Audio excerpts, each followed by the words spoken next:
এই রুমা, তুমি এখনো কাপড় গোছাচ্ছ? হ্যাঁ? তো ফটাও না, ভাত খাবো কখন? এখন 10টা বাজে।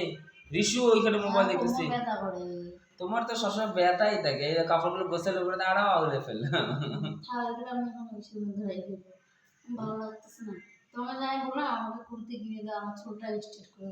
তোমার চুলে নাই, চুলে টাকলা হয়ে গেছে। স্টার্ট করলে তো আরো তোমার মনে হবে তোমার চুল মনে নাই।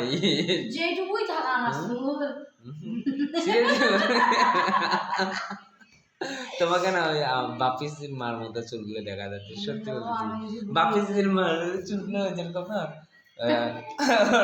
সত্যি বলছি, চুলটা আমি স্ট্রেট করে দিতে কত সুন্দর লাগতো।